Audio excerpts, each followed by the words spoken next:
Hey there, Mark Welch with Creekside Mortgage. Just giving you this little video here to explain to you why higher rates can actually be a benefit to anyone who's buying right now. By the end of this video, you'll be able to see why now is actually the best time to buy. Actually, the next 60 days to 90 days are probably going to be the best of 2023. I'm going to help you see how that's going to be the case. First, inflation is on its way down, and that's the largest contributor to these higher rates that we've had. Inflation peaked in September of 2022 and has been coming down. So we do have some relief in sight, but it isn't coming down fast enough because of lagging indicators in shelter costs. So shelter costs are a lagging indicator of inflation, meaning that they encompass about 43% of the core CPI, which is the largest inflation indicator that most people will look at. And so you can see by this chart here that apartment list rent year over year change, we had as high as an 18% increase in 22, and now we're back down to this more modest 3% growth. But until these rent contracts expire this year, July, and even farther, we're going to continue to see that shelter cost that's making up 43% of the core CPI lagging. So it's coming, and it's coming soon. And again, just to kind of give you an idea of how shelter costs do lag, they're like a roller coaster, where the whole thing is this big long train, and we're going down here now, real shelter costs, but shelter that's in the CPI, because the CPI is looking at months prior, it's lagging back here and you're still below. So that's the biggest reason that we continue to see inflationary data that's kind of holding us up on these rates. Shelter costs should be coming down as those year over year rents change over. So if you were to look at the shelter year over year, it's coming in currently at about 7.9%. The difference is between the two is 4.9%. So if you take 4.9% times 43%, which is the amount of core CPI, that means that we have about a 2% of the core inflation here is being made up of shelter costs. And shelter costs in the report were, as they are today versus what they were in the past, they'd be 3.5% versus 5.5%, and that would be enough information for most bond traders to re-enter the market. So as soon as this lagging information is kind of expunged from these reports, you're going to see that continue. Now, whenever we're talking about this market right now, everyone talks about the next big crash, right? Do we have a crash coming? So just to put you a couple numbers in your face here, in 2007, just prior to the crash, we had 4 million homes for sale in the United States. Today, we have 980,000 homes for sale, and a fair more portion of those are actually under contract. So what's available is even less. So, and of course, as we know, supply and demand are what create more active real estate markets. So you can see that even back in that crash, we had so many more houses to sell. So existing home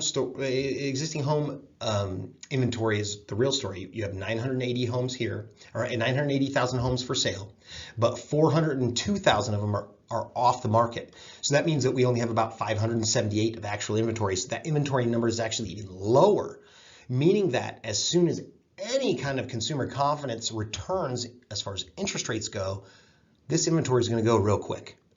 You're going to have multiple offers very, very quickly. So right now, if you look at these trends where in the last 12 months of homes for sale, or in the last few years here rather, we've done this little yo-yo, and a lot of this is seasonal changes because we do have, in the wintertime, builders don't build as much because they know they're not going to sell as much, and then they ramp up again through the year, and then they sell out, and it's just kind of a cycle that repeats itself. Well, as you can see, January of 2020 kind of created a little bit of a problem. We went from this nice, even fluctuations to something that really dropped us down a lot lower. So as these listings have gone up and down, you have actually seen, more competitive markets. And in February of 2023, just like we're showing, we only have about 578,000 homes for sale or available after you consider the homes under contract. So why is this an opportunity? We're going to use this current market as an opportunity because the reality is nobody can really tell when the exact bottom is, not until you're past it, okay? So most people, what they do, their default is, hey, I'm gonna wait for the bottom, and actually they're not gonna even enter the market till somewhere around here where they feel all warm and fuzzy that the market's headed back up, right? So, but the problem with that is after the bottom, sellers are more confident and there's more competition, more people in the market, sellers aren't as scared. So what happens? When that occurs, prices rise. We're going to see that as soon as the majority of the consumers are, comfortable with the fact that they're no longer, or that the bottom has passed.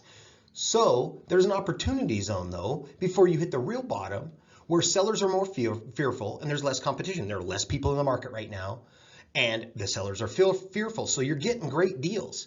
So you're much better to enter the market here as a buyer than to enter it here. You're going to get a better deal. Now let's talk about the last bottom cycle, because whenever we talk about market bottoms, people talk about 2008.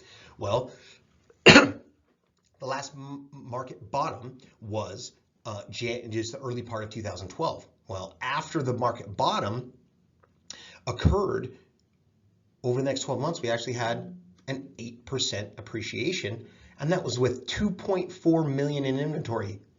Remember, we only have 900 or so thousand in inventory now, and actually only 578 that are truly available. So your inventory difference is huge. So when you talk about supply, it's just not there. So if the demand returns at all, you should be able to assume that we're going to see appreciation.